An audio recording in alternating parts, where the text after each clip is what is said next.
Perkenalkan, nama saya Melati Prastiwi dari kelas 2B dengan NPM 211106310 856.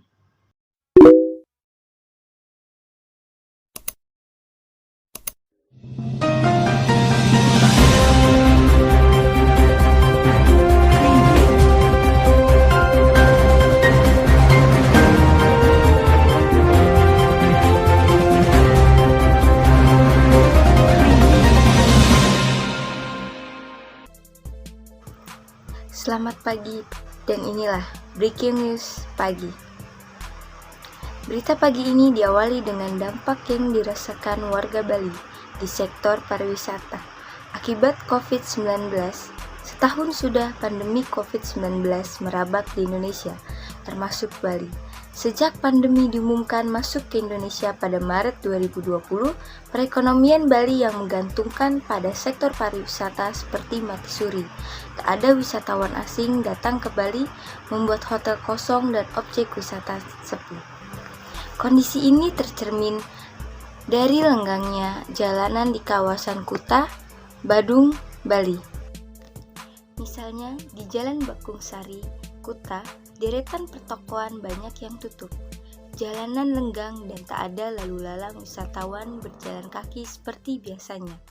Tono Natoyo selaku kepala sebuah toko retail di kawasan Jalan Bakung Sari memberikan kesaksian bahwa pertokoan tutup semua dan kontrak habis dikarenakan tidak adanya tamu asing. Hingga saat ini belum ada tanda-tanda akan adanya pemulihan ekonomi. Di sudut lain Jalan Bakung Sari, sebuah art shop pustaka tampak buka. Toko tersebut dijaga Kadek Oka yang saat itu sedang membersihkan barang jualannya.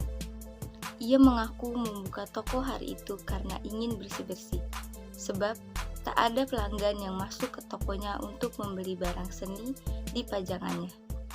Ia mengatakan kondisi ini karena tokonya mengandalkan wisata asing dan domestik sebagai pelanggan. Kini untuk memperoleh pemasukan, Oka bekerja mengumpulkan minyak goreng bekas yang kemudian dijual ke pengepul. Kadang dia pulang ke Jembaran untuk membantu keluarganya mengerjakan garapan lahan pertanian. Pantai Kuta yang berjarak sekitar 5 menit dari Jalan Bakung Sari nampak lenggang. Begitu juga dengan parkiran yang biasanya penuh dengan pengunjung. Pengunjung pantai juga tak banyak seperti biasanya. Hal ini dikeluhkan oleh Wayan Tantri, wanita berumur 65 tahun yang merupakan seorang tukang pijit keliling di Pantai Kuta. Tantri yang menjadi tukang pijit sejak 20 tahun silam, ini mengaku kondisi kali ini terparah dibandingkan dengan adanya kejadian bom Bali 1, bom Bali 2, hingga erupsi Gunung Agung. Ia mengatakan dulu dia biasa memijat minimal 3 pelanggan dalam sehari. Sekarang, sehari belum tentu ada pelanggan. Jika ada, tarifnya ia turunkan dari yang sebelumnya Rp50.000 tiap 30 menit menjadi Rp30.000 per 30 menit. Kondisi ini juga dialami oleh anak-anaknya yang bekerja di sektor pariwisata.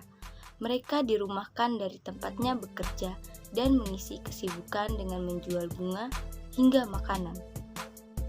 Mampukah untuk bangkit?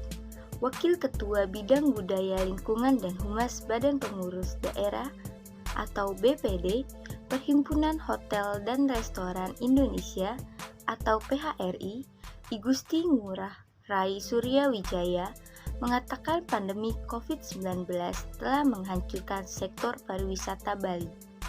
Kondisi pariwisata ini menurutnya sudah kolaps, sebab ekonomi Bali 70% bergantung kepada pariwisata dan sisanya dari sektor pertanian, serta sektor industri hasil kerajinan, ekonomi kreatif.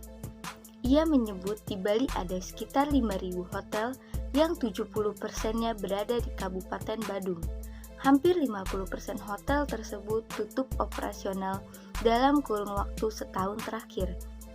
Sementara 50% yang buka, tingkat huninya hanya rata-rata 5%. Jadi, jika hotel memiliki 100 kamar, hanya 5 kamar yang dihuni oleh tamu. Hal ini menyebabkan ribuan pekerja pariwisata dirumahkan.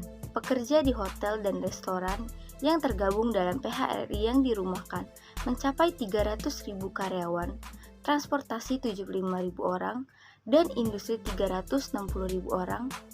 Rai berharap pemerintah segera memberi kepastian dan tindakan keselamatan sektor pariwisata Bali.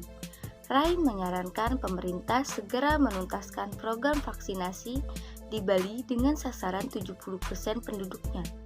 Menurutnya, vaksinasi akan membuat kepercayaan dunia pariwisata internasional terhadap Bali kembali. Kemudian, pemerintah pusat segera merealisasikan pinjaman lunak sekitar 9,7 triliun rupiah yang telah dijanjikan, lalu segera menentukan waktu kapan pariwisata internasional dibuka.